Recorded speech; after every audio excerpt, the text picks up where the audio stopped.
El sol de Houston caía a plomo, convirtiendo el techo en una plancha caliente. A sus 58 años, Antonio Morales sentía cada uno de ellos en la parte baja de su espalda. Una protesta sorda y familiar por 3 décadas de trabajo manual. Estaba terminando una reparación residencial, un trabajo pequeño, pero el calor no hacía distinciones. El sudor le picaba en los ojos mientras colocaba la última fila de tejas de asfalto. El ritmo de su martillo neumático era el único sonido que importaba, un compás que había marcado su vida. Tenía que pagarle a su cuadrilla el viernes, una responsabilidad tan pesada como cualquier viga de acero. Su teléfono vibró en el bolsillo de sus vaqueros desgastados. Lo sacó, viendo el nombre del proveedor en la pantalla agrietada. «Carlos, estoy subido en un techo», dijo Antonio, con la voz áspera por el cansancio. «¿Qué pasa?» «Antonio, tenemos que hablar de una factura». La voz de Carlos sonaba tensa al otro lado de la línea. «La grande. Ya está vencida». Antonio frunció el ceño, confundido. «¿La grande? ¿La de las tejas para este trabajo? Te dije que Arturo procesaría el pago hoy». «No, no esa», insistió Carlos. «Hablo de la entrega masiva de madera, la de la dirección nueva. Es una suma considerable, Antonio. No puedo enviarte las tejas que necesitas para mañana si esta cuenta no se liquida». Antonio se detuvo, el martillo colgando de su mano. «Debe haber un error. Estamos en un trabajo pequeño. Habla con mi hermano, él se encarga de la oficina». «Ya lo hice. Dijo que tú lo habías autorizado». «Antonio, no me gusta esto. Hasta que esa factura de casi $50,000 se pague, no sale más material de mi almacén». La amenaza colgaba en el aire húmedo. Sin tejas, su cuadrilla no trabajaba. Sin trabajo, no había pago. Abrió el correo electrónico que Carlos le reenvió. La pantalla del teléfono apenas se veía bajo el sol implacable. Allí estaba la factura, y debajo, una dirección en un código postal exclusivo, uno donde sus camionetas de trabajo nunca habían puesto una rueda. El olor a asfalto y sudor se aferraba a Antonio mientras entraba en la fría y silenciosa oficina que compartía con su hermano. El contraste era un golpe. Arturo Morales, de 50 años, estaba sentado detrás de un escritorio de caoba impecable, con una camisa de vestir blanca y almidonada, sin una sola gota de sudor. Levantó la vista, una ligera molestia cruzando su rostro al ver a su hermano mayor, cubierto de polvo y mugre. «Arturo, ¿qué es esta factura de Carlos?», preguntó Antonio, yendo directo al grano. «No me quiere entregar el material para mañana». Arturo hizo un gesto displicente con la mano.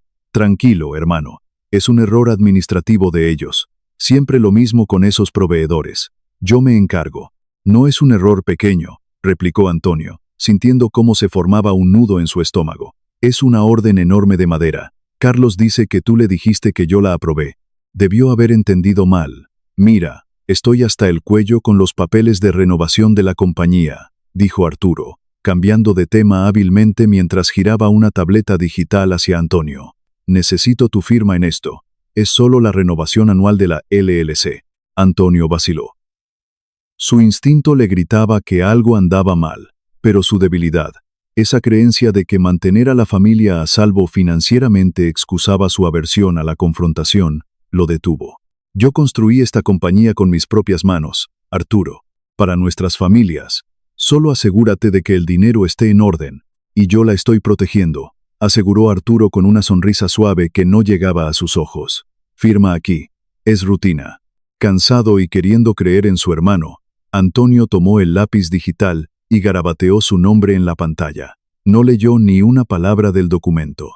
Confió, como siempre lo había hecho, en que Arturo se encargaría de los números mientras él se encargaba del trabajo real. Un mal presentimiento se instaló en el pecho de Antonio, tan pesado como el hormigón húmedo.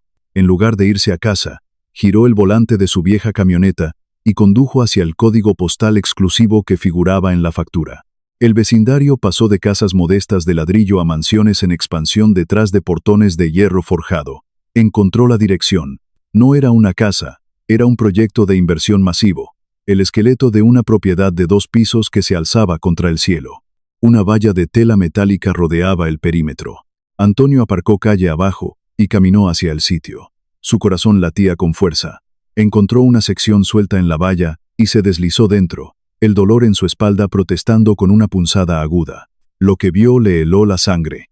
Paletas de madera, con el logo de su proveedor, Carmen Delgado, andamios que reconoció. Y entonces, la prueba irrefutable, su propio compresor de aire, metido en una jaula de acero personalizada, que él mismo había soldado años atrás. Se acercó al poste de permisos clavado cerca de la entrada. El logo de Morales Restoration estaba allí, junto con su número de licencia de contratista general. Estaban usando su nombre, su crédito y su reputación. Con una creciente sensación de náusea, pateó algo en el polvo. Era un letrero de bienes raíces, boca abajo. Se agachó con un gruñido de dolor y lo volteó. Las letras eran grandes y audaces. Casa de lujo a medida por Arturo Morales, no Morales Restoration. Solo el nombre de su hermano. La traición era tan real y sólida como los cimientos de hormigón bajo sus pies. El almacén de madera de Carmen Delgado olía a serrín y a confianza ganada con los años. Carmen, una mujer robusta de unos 60 años con manos callosas como las de Antonio, lo miró con preocupación desde detrás de su escritorio desordenado. Antonio, te ves como si hubieras visto un fantasma, dijo ella. Necesito ver el estado de mi cuenta, Carmen. El de verdad, pidió Antonio, con la voz tensa. Ella suspiró y giró el monitor de su computadora. No me gusta lo que veo, Antonio. La deuda es grande. La cifra en la pantalla hizo que el estómago de Antonio se contrajera. Más de $200,000. Arturo ha estado pidiendo materiales como si no hubiera un mañana. Congela la cuenta, ordenó Antonio. Ahora mismo. No puede pedir ni un clavo más a mi nombre. Carmen negó con la cabeza. Su expresión era de genuina pena. No puedo, Antonio. Lo siento. ¿Qué quieres decir con que no puedes? Soy el dueño de la compañía.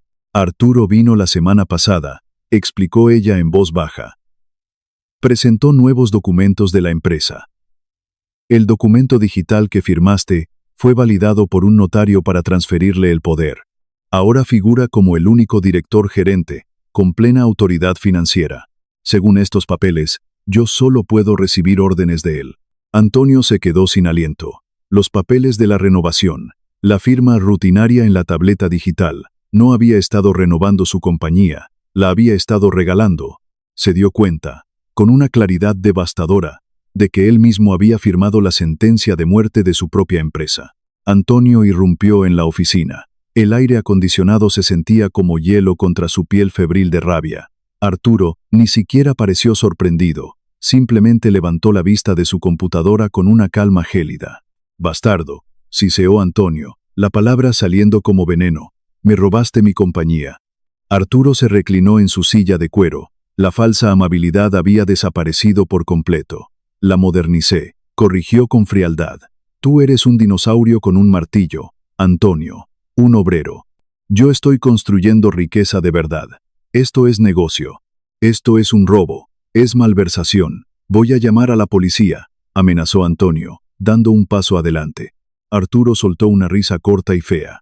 Adelante. Llámalos, muéstrales el acuerdo de operación que firmaste la semana pasada, el que me nombra director gerente y me da autoridad legal para asegurar préstamos y dirigir los activos de la compañía para su crecimiento. Es perfectamente legal. Esta es mi compañía, gritó Antonio, la frustración y la traición ahogándolo. Ya no, dijo Arturo, su voz tan afilada como un cuchillo. Se puso de pie y señaló la puerta. Tú trabajas para mí ahora, o mejor dicho, trabajabas. Estás despedido. Sal de mi propiedad. La palabra, mí, golpeó a Antonio con la fuerza de un mazo. Se quedó paralizado, mirando a su hermano menor, un extraño con su misma sangre, que lo había despojado de todo con el trazo de un bolígrafo digital. Antonio salió al estacionamiento, aturdido. El sol poniente teñía el cielo de naranja y púrpura, pero él no lo vio. Caminó mecánicamente hacia su camioneta.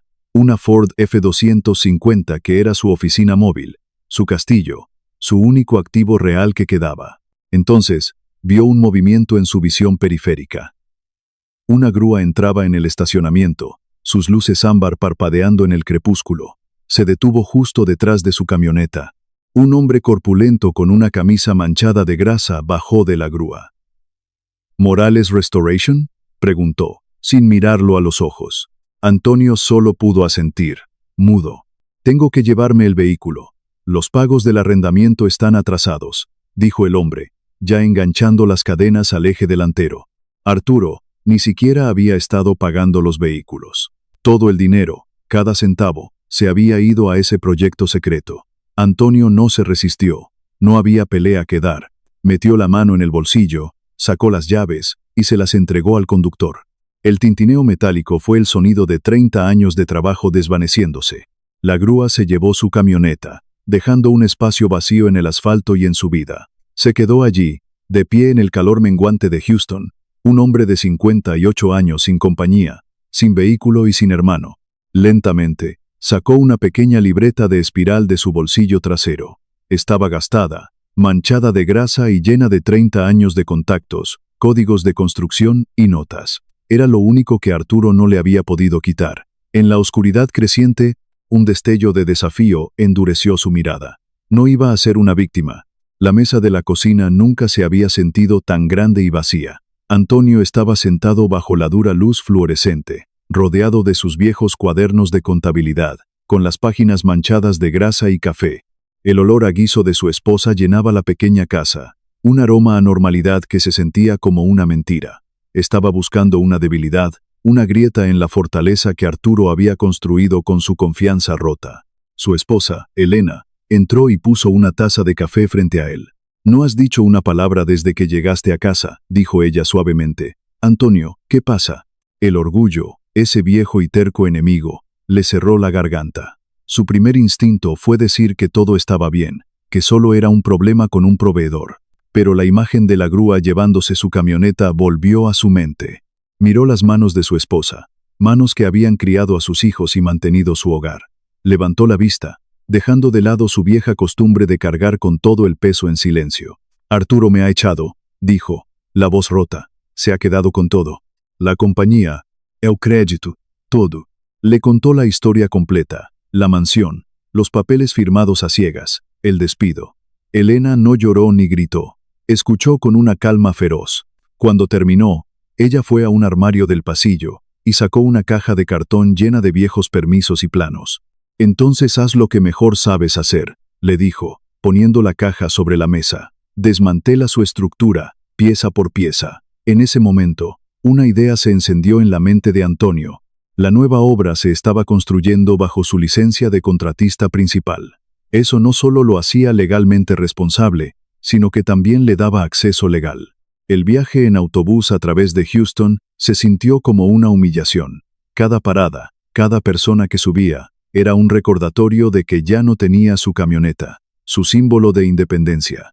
Se bajó a varias manzanas de la construcción y caminó el resto del camino en la oscuridad. La obra estaba silenciosa, una silueta esquelética bajo la luna. La valla seguía allí, pero Antonio no necesitaba forzarla. Se dirigió a una caja de seguridad para llaves, un pequeño dispositivo gris que colgaba de una tubería de gas, algo que Arturo, el hombre de oficina, nunca notaría. Probó una combinación que usaban en casi todos sus trabajos. El último número de la calle, repetido 4 veces. La caja se abrió. Dentro de la casa, el aire estaba quieto y olía a madera recién cortada. Con la linterna de su teléfono, Antonio comenzó su inspección. No como un hermano traicionado, sino como el inspector más estricto que jamás había conocido. Pasó por alto los marcos perfectos y la plomería de cobre. Fue directo al cableado eléctrico, y allí lo encontró. Arturo había contratado mano de obra barata, y se notaba. El cableado que corría por las paredes era un desastre de violaciones de código. Cable de calibre 14 donde el código del condado de Harris exige de calibre 12 para circuitos de 20 amperios, murmuró para sí mismo. Vio cajas de conexiones sobrecargadas, cables sin grapas de seguridad adecuadas dentro de las paredes, una clara violación del código de incendios. Era el tipo de trabajo chapucero que provocaba incendios. Sacó su teléfono y comenzó a tomar fotografías detalladas y claras, capturando cada infracción antes de que las paredes de yeso pudieran ocultar los pecados de su hermano. La oficina de planificación de la ciudad era un laberinto de cubículos grises y el zumbido constante de la burocracia. Antonio esperó pacientemente a que Elena Vargas, una inspectora de construcción severa y sin tonterías que conocía desde hacía casi 20 años, terminara una llamada telefónica. «Antonio», dijo ella, colgando el teléfono, No te veo por aquí a menudo. Normalmente solo recibo tus planos. Por cierto, las últimas solicitudes de permisos de tu empresa han sido un desastre. Muy descuidadas.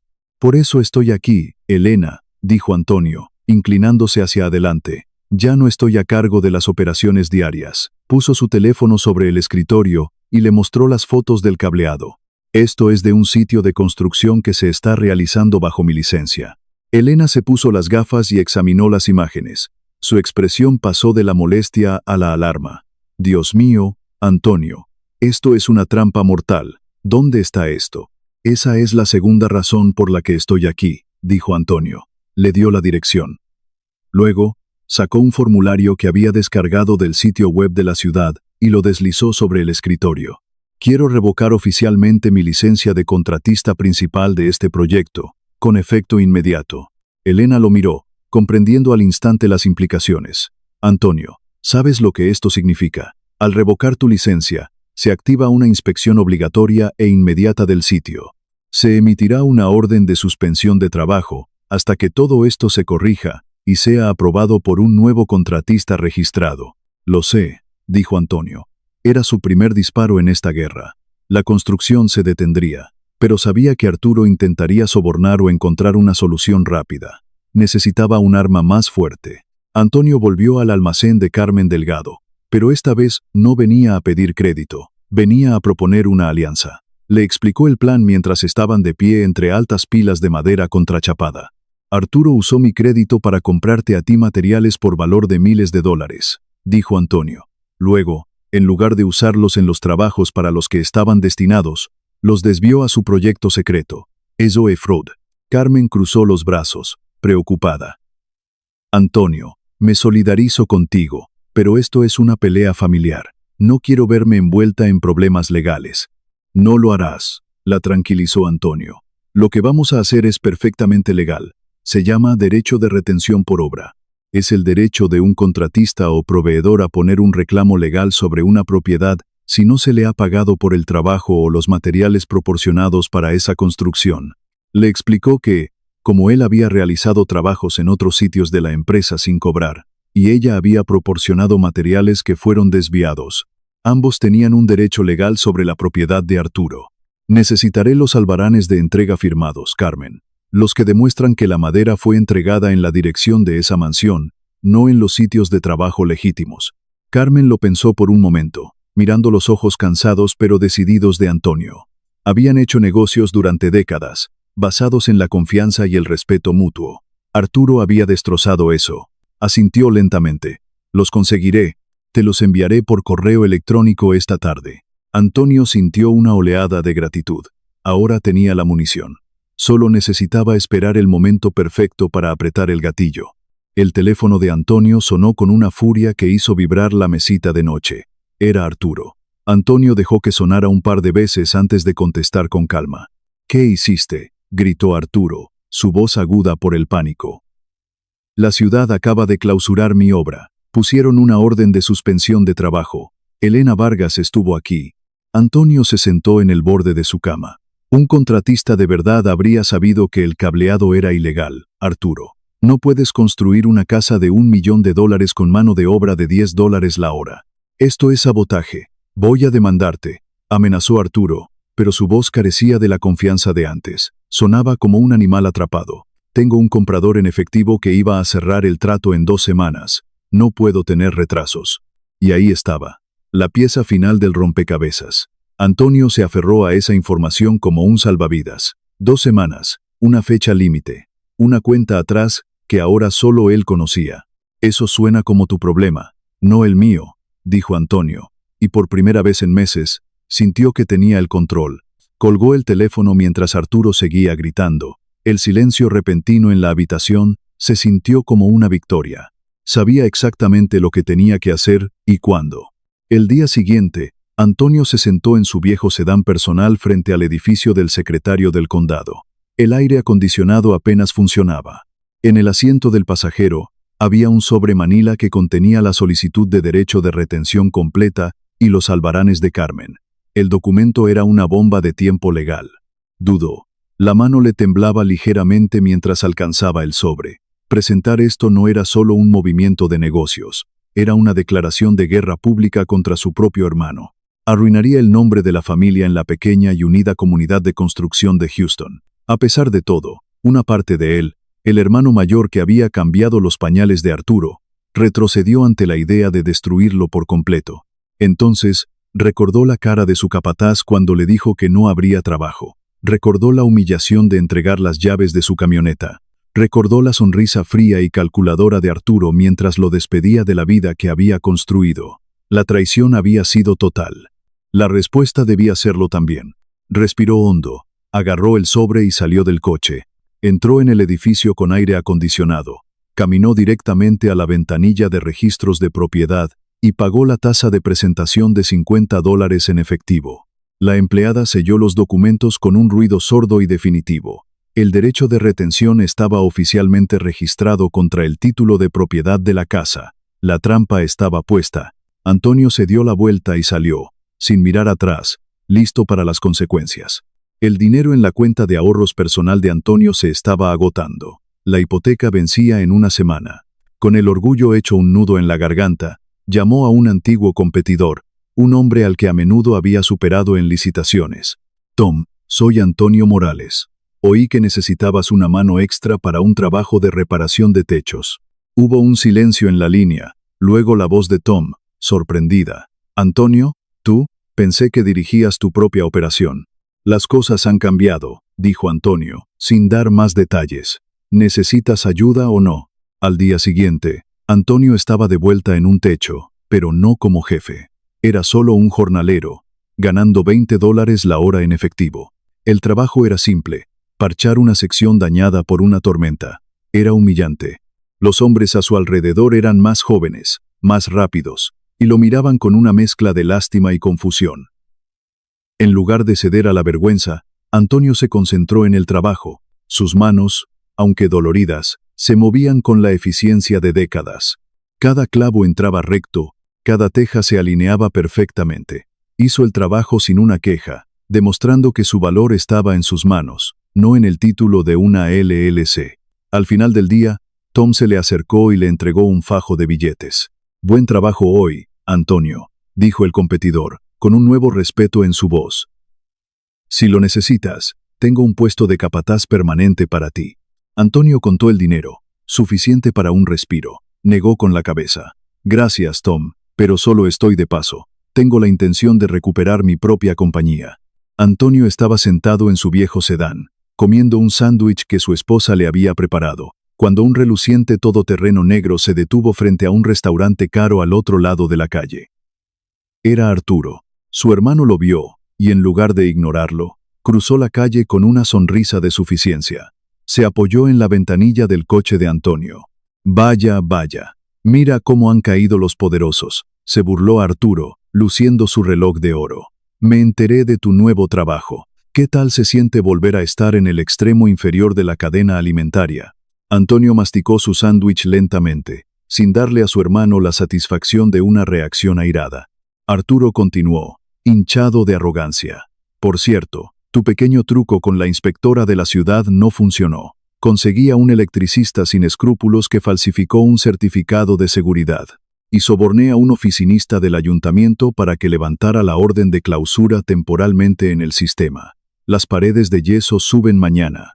Antonio tragó. Mantuvo su voz neutral. Me alegro por ti, hermano. Solo una pregunta. ¿La agencia de títulos ya ha hecho el estudio de título final para el comprador? La sonrisa de Arturo vaciló por una fracción de segundo. La confusión cruzó su rostro. ¿El estudio de título? ¿Qué importa eso? El cierre es en 3 días. Para el final de la semana, seré millonario. Y tú seguirás aquí, comiendo en tu coche. Se dio la vuelta y se pavoneó hacia el restaurante. Antonio sonrió levemente. La arrogancia de Arturo, su total ignorancia de los procedimientos legales básicos de bienes raíces, era su mayor aliado. Arturo pensaba que había ganado, sin saber que acababa de entrar directamente en la mira del rifle. 2 días después, el teléfono de Antonio sonó. Era un número desconocido, pero contestó. Era una mujer con voz profesional. ¿Hablamos con el señor Antonio Morales? Soy de la agencia de títulos Fidelity. Estamos manejando el cierre de una propiedad de Arturo Morales. Su nombre ha aparecido en el estudio de título. Sí, soy yo, dijo Antonio, su corazón latiendo con fuerza. Justo en ese momento, otra voz interrumpió la llamada, gritando. Era Arturo. Antonio, dile que lo quites, ahora mismo. La agente de títulos suspiró. Señor Morales, como puede oír, su hermano está aquí. Parece que hay un derecho de retención por obra de $250,000 presentado contra la propiedad. No podemos transferir legalmente la propiedad al comprador hasta que esta retención sea liberada. ¿Una retención? ¿Qué diablos es una retención?, gritó Arturo de fondo. Antonio habló al teléfono con una calma deliberada. El derecho de retención es válido. Su cliente, mi hermano, me debe a mí y a mis proveedores $250,000 por mano de obra impaga y materiales desviados a ese proyecto. La retención permanece hasta que la deuda sea saldada. No tengo $250,000, chilló Arturo. Todo el dinero está atado a la casa. Si la venta no se realiza, los prestamistas privados se quedarán con la propiedad, y yo estaré en bancarrota. Antonio, me estás arruinando. Deberías haber pensado en eso antes de robarme, dijo Antonio con frialdad y colgó. La bomba había detonado. Esa noche, unos golpes violentos resonaron en la puerta principal de Antonio. Era Arturo, su rostro pálido y sudoroso bajo la luz del porche. Su traje caro estaba arrugado. Tienes que quitar esa retención, exigió, con la voz temblorosa de pánico. Antonio se quedó en el umbral, bloqueando la entrada. Ya te dije las condiciones. Arturo cambió de táctica. Su rostro se descompuso en una máscara de falsa angustia. Antonio, por favor. Somos familia. Estás destruyendo el nombre de la familia. ¿Qué dirá mamá? Era el viejo botón de la culpa, el que Arturo siempre había sabido presionar, pero algo en Antonio se había endurecido. La traición había cauterizado la herida de la obligación familiar. Tú destruiste el nombre de la familia el día que decidiste robar a los hombres que se ganan la vida sudando bajo el sol, replicó Antonio. Tú no eres familia. Eres solo un ladrón que comparte mi apellido. Al ver que la manipulación emocional ya no funcionaba, Arturo se desesperó. Está bien, mira, dijo, sacando su chequera. Te daré $50,000 de las ganancias de la venta. 50,000 en efectivo. Solo firma el papel para liberar el reclamo. Antonio casi se rió. Arturo todavía pensaba que se trataba de dinero. Negó con la cabeza. No quiero tu dinero, quiero mi compañía, toda ella, o la casa se quema financieramente contigo dentro. Arturo apareció al día siguiente en un restaurante neutral, acompañado por un abogado de aspecto resbaladizo con demasiado gel en el pelo. Intentaron una nueva estrategia, la intimidación. Señor Morales, comenzó el abogado, deslizando una carpeta sobre la mesa. Mi cliente me informa que usted ha presentado una retención fraudulenta en un intento de extorsionarlo. Hemos redactado una demanda por daños y perjuicios. A menos que retire el reclamo en las próximas 24 horas, procederemos. Antonio no dijo nada. Simplemente abrió su propia carpeta desgastada sobre la mesa de formica. Sacó una copia de la factura del proveedor de madera, con la dirección de la obra claramente impresa. Luego, sacó las copias de los albaranes de entrega, firmados de Carmen Delgado, que probaban que los materiales habían sido entregados en esa dirección. A continuación, sacó los permisos de construcción originales, con su firma claramente falsificada para autorizar el proyecto. Finalmente, colocó las impresiones a color de alta resolución del cableado ilegal en el interior de las paredes. El abogado miró la pila de pruebas. Sus ojos pasaron de los papeles al rostro pálido de Arturo, y luego de vuelta a los papeles. La confianza se desvanglimaró de su rostro. Se dio cuenta de que su cliente le había mentido, y que el caso de Antonio era sólido como una roca. Sin decir una palabra, el abogado recogió lentamente sus papeles, cerró su maletín de cuero y se puso de pie. Arturo, llámame cuando te tomes en serio la resolución de tus problemas, dijo el abogado, y se marchó, dejando a Arturo solo en la mesa, frente a su hermano y la abrumadora evidencia de su fraude. El cierre de la venta de la casa estaba programado para el día siguiente, 48 horas. Arturo estaba atrapado. Su fachada corporativa se había hecho añicos, revelando al hombre asustado y sudoroso que había debajo. Miró a Antonio a través de la mesa del restaurante, con los ojos suplicantes. ¿Qué quieres, Antonio?, susurró, su voz apenas audible. Dime qué quieres.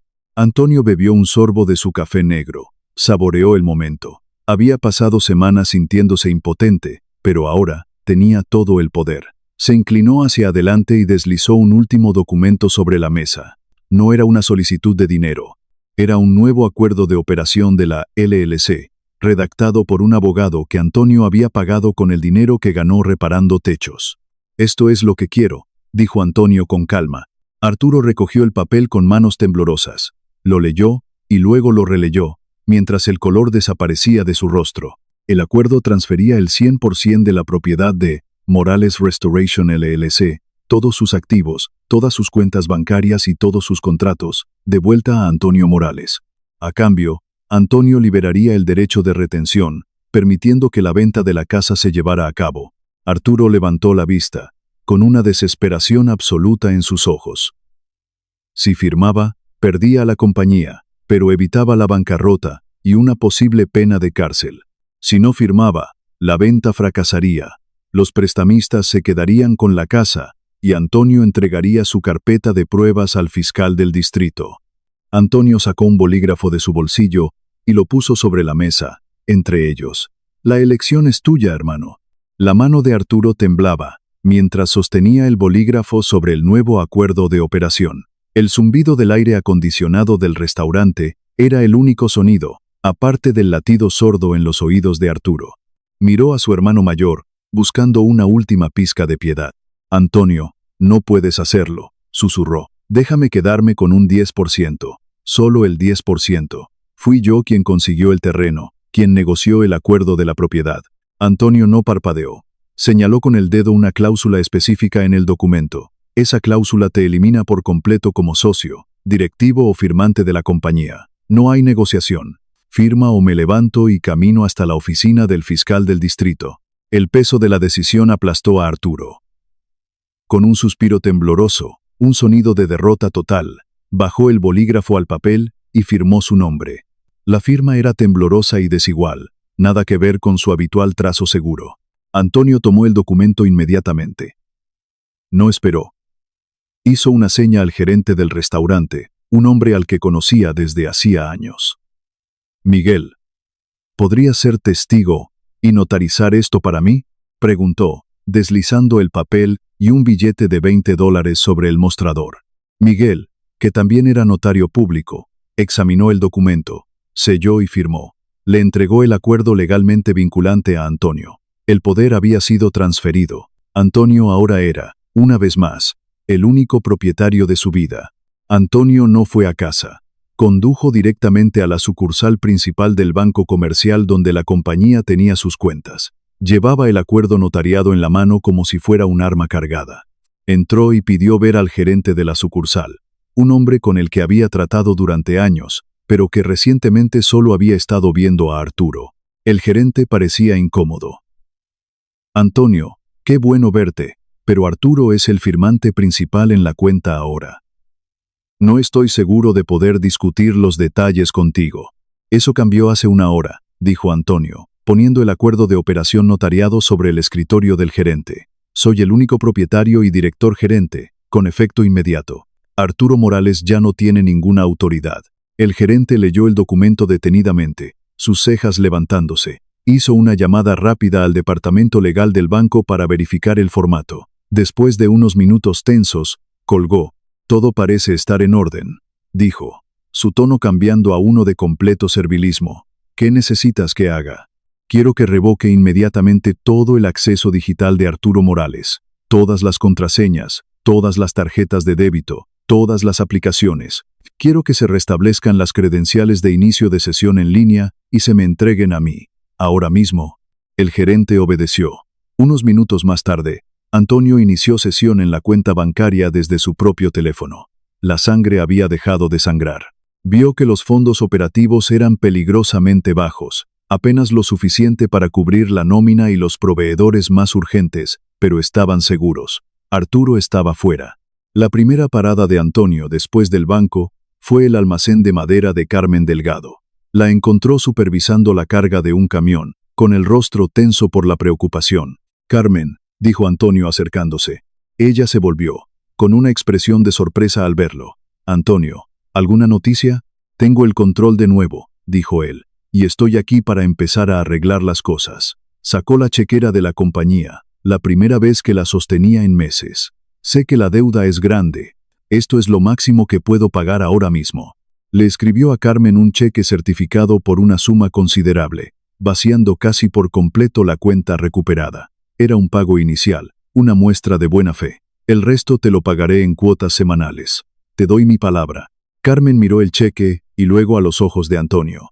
Vio la misma honestidad y determinación que había conocido durante 20 años. Asintió, y una parte de la tensión abandonó su rostro. Acepto, Antonio. Y tu crédito queda restablecido a partir de ahora. Lo que necesites para volver a ponerte en pie, solo dímelo. Antonio sintió que un peso se le quitaba de los hombros. No era solo dinero, era su reputación. Con su línea de suministro restaurada, podía empezar a reconstruir de verdad. Ahora, necesitaba a su gente. A la mañana siguiente, a las 6, Antonio fue a la taquería local, donde sabía que su antigua cuadrilla se reunía para desayunar antes de buscar trabajo jornalero. Entró, y el lugar se quedó en silencio. Los hombres, su capataz principal entre ellos, lo miraron con frialdad. Eran hombres a los que había entrenado, hombres cuyas familias dependían de él, y los había defraudado. Antonio no trató de poner excusas. Se acercó a su mesa, con el sombrero en la mano. Muchachos, comenzó, su voz llena de una humildad que nunca antes habían oído de él. Les fallé, fui ciego a la codicia de mi propio hermano, y ustedes pagaron el precio. Perdieron 2 semanas de salario por mi culpa, y lo siento. Sacó una pila de sobres de su chaqueta. Esto es su paga atrasada, dijo, poniendo un sobre frente a cada hombre. De mi bolsillo, no del de la compañía. El capataz, un hombre llamado Javier, abrió su sobre y contó el dinero en efectivo. Miró a Antonio. El resentimiento en sus ojos se suavizó a una cautelosa sorpresa. ¿Y ahora qué, jefe? Ahora, dijo Antonio, volvemos al trabajo. Tengo contratos legítimos que cumplir y una reputación que reconstruir, pero no puedo hacerlo sin ustedes. Hubo un momento de silencio mientras los hombres se miraban entre sí. Luego, Javier asintió lentamente. Nos vemos en el taller en 1 hora. Uno por uno, los otros hombres asintieron también. Antonio tenía su ejército de vuelta. La verdadera base de su negocio estaba restaurada. El teléfono de Antonio sonó esa tarde. Era la agente de la agencia de títulos. Señor Morales, solo para informarle. Arturo Morales está aquí tratando de acelerar el cierre. Afirma que se llegó a un acuerdo y que usted liberará la retención. Antonio estaba en un andamio, supervisando la instalación de un nuevo revestimiento. Miró a sus hombres trabajando de manera eficiente a su alrededor. Se llegó a un acuerdo, confirmó. Tengo el control total de mi compañía. Excelente, dijo la agente, aliviada. Entonces, ¿puedo informarle al comprador y al prestamista que la retención será liberada hoy? No, dijo Antonio con calma. Hubo una pausa confundida en la línea. Pudo oír a Arturo protestando de fondo. El derecho de retención se mantiene hasta que la propiedad en cuestión pase una inspección eléctrica completa y legítima del condado de Harris, realizada por un inspector de la ciudad, no por un certificado falso. Envíeme el informe de aprobación oficial, y liberaré la retención en ese momento. Arturo le arrebató el teléfono a la agente. Antonio, eso costará una fortuna. Tengo que contratar a un electricista certificado para rehacer todo el cableado. Así es, dijo Antonio. Se llama hacer el trabajo bien, algo que deberías haber aprendido hace mucho tiempo. Colgó. No solo estaba recuperando su compañía, estaba obligando a Arturo a limpiar su propio desastre, con su propio dinero. Unos días después, por pura curiosidad, Antonio condujo hasta la mansión. Quería ver el resultado de su ultimátum. Lo que vio fue casi poético. La nueva y elegante camioneta de Arturo no estaba a la vista. En cambio, había una furgoneta destartalada de un electricista local.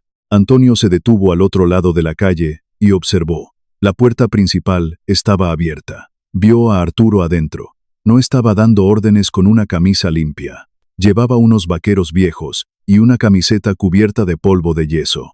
Estaba arrancando torpemente secciones de la pared de yeso recién instalada, exponiendo el cableado defectuoso para que los electricistas pudieran acceder a él. El sudor le perlaba la frente, y sus manos de oficinista estaban rojas y en carne viva. Arturo lo vio observando y salió, con una expresión de humillación en el rostro. Antonio, dijo, con la voz ronca, por favor, ayúdame a terminar esto. Podríamos hacerlo en la mitad de tiempo. Antonio miró a su hermano, al hombre que había intentado construir un imperio sobre atajos y mentiras, ahora reducido a la misma labor física que siempre había despreciado. Sacudió la cabeza lentamente. No, dijo Antonio, su voz sin ira, solo una finalidad tranquila. Así es como se siente el trabajo de verdad. Acostúmbrate. Arrancó el motor y se alejó, dejando a Arturo solo en medio del polvo y los escombros de sus ambiciones. Son las 6 de la mañana. El amanecer de Houston promete otro día de calor brutal. Antonio Morales está de vuelta en un techo residencial, con su cinturón de herramientas ceñido a la cintura.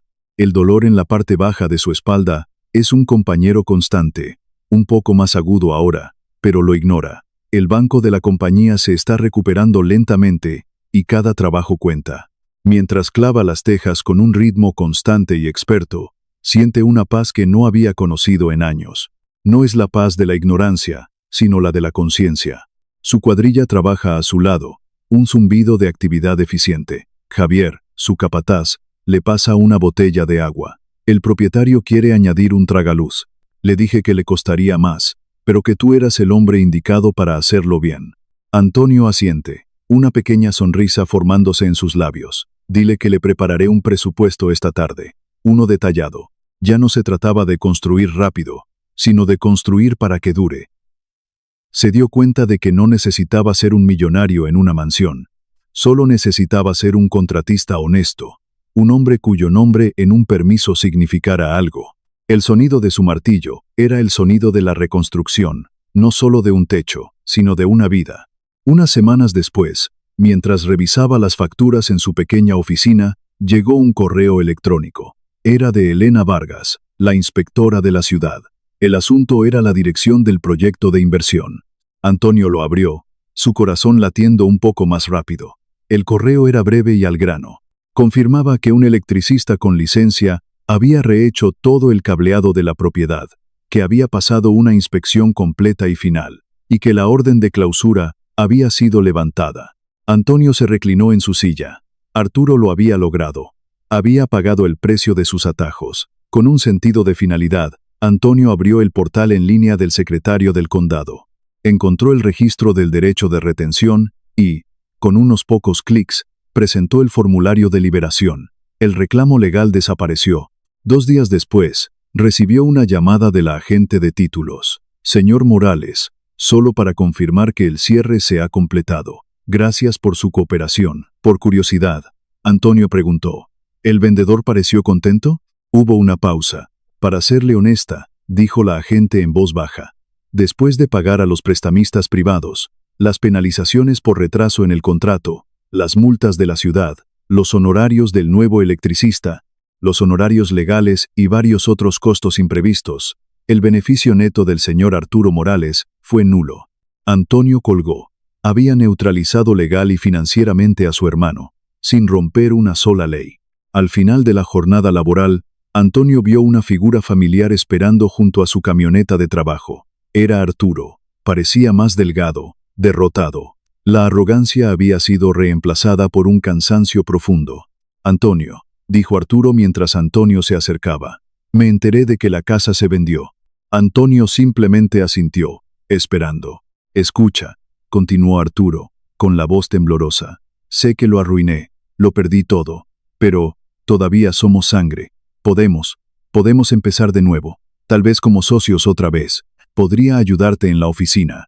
Antonio miró a su hermano, el hombre con el que había crecido. Por un momento, sintió una punzada de la vieja conexión familiar, pero luego recordó la frialdad en los ojos de Arturo cuando lo despidió, la crueldad de su traición. Sacudió la cabeza lentamente.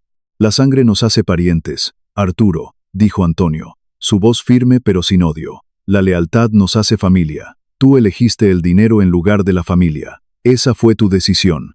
Abrió la puerta de su camioneta. No vuelvas a contactarme. Y no vuelvas a poner un pie en mis lugares de trabajo. Sigue tu camino. Arturo se quedó allí, sin palabras, mientras Antonio se subía a su camioneta, arrancaba el motor y se alejaba, dejando a su hermano en el espejo retrovisor por última vez. Antonio estaba sentado en la oficina que antes había sido el santuario impecable de Arturo. Ahora estaba cómodamente desordenada, con planos extendidos sobre el escritorio y cascos de construcción apilados en una esquina. El correo llegó, y con él, un sobre grueso del estado de Texas. Eran los formularios anuales de cumplimiento de la LLC. El viejo Antonio los habría dejado en el escritorio para que Arturo los manejara. O los habría firmado sin leer, pero ese Antonio ya no existía. Se puso sus gafas de lectura, que ahora mantenía en el bolsillo de su camisa, y abrió el sobre. Leyó cada línea, cada cláusula, cada requisito. Se aseguró de entender las obligaciones fiscales, los requisitos de mantenimiento de registros, las responsabilidades legales de ser el único miembro. Le llevó casi una hora. Cuando terminó, tomó un bolígrafo y firmó cada formulario con una mano firme y segura. Puso los documentos en un sobre nuevo, les puso un sello, y los dejó listos para ser enviados. Era un acto simple, administrativo, pero para Antonio se sintió como la victoria final. Asumió la plena propiedad no solo del trabajo físico, sino también de la estructura de papel que lo sostenía todo. Sintió una profunda sensación de seguridad, una que venía de saber que nadie podría volver a robarle, porque ahora él estaba vigilando. Esa noche, Antonio llegó a casa. El olor de la cena llenaba el aire. Su casa era modesta, no una mansión, y mientras se quitaba las botas de trabajo, sintió una breve punzada de culpa. La lucha con Arturo le había costado a su familia una oportunidad de tener una riqueza extravagante. Su esposa, Elena, debió haberlo visto en su rostro. Se le acercó y le puso una mano en el brazo. ¿En qué estás pensando? Antonio la miró. Lo siento, dijo en voz baja. Siento haber sido tan ciego. Casi lo pierdo todo porque tenía miedo de enfrentarme a mi hermano. Podríamos haber perdido esta casa. Elena negó con la cabeza y le apretó el brazo. No te disculpes. Me casé con un hombre trabajador, Antonio, no con una cuenta bancaria. La mansión de Arturo no era real. Era una casa de mentiras. Esta casa, dijo, mirando a su alrededor, es real, y estoy orgullosa del hombre que luchó para protegerla. Estoy orgullosa de cómo te defendiste. En ese momento, el último vestigio de la falsa creencia de Antonio se hizo añicos. Se dio cuenta de que el verdadero valor no estaba en la cantidad de dinero que podía proporcionar, sino en la integridad con la que vivía. Abrazó a su esposa, sintiendo una gratitud que el dinero no podía comprar. A la mañana siguiente, el sol de Houston se alzaba sobre el horizonte. Estacionada frente a la casa de Antonio, había una camioneta de trabajo Ford usada, pero fiable. No era nueva, pero estaba pagada. En la puerta lateral, recién pintado, estaba el logo de Morales Restoration. Antonio se puso sus botas, que todavía tenían el polvo del trabajo de ayer. Llenó su termo con café caliente y salió por la puerta principal. No había prisa frenética, no había presión aplastante de deudas fraudulentas, solo la simple y honesta rutina del trabajo. Se subió a la camioneta y giró la llave. El motor cobró vida con un rugido familiar y reconfortante. Mientras se dirigía al lugar de trabajo, pasó por delante de barrios con casas enormes y perfectas. No sintió envidia. El negocio era más pequeño ahora, el trabajo era más duro, pero por primera vez en mucho tiempo, los cimientos eran completamente sólidos. Estaba construyendo cosas que durarían de verdad.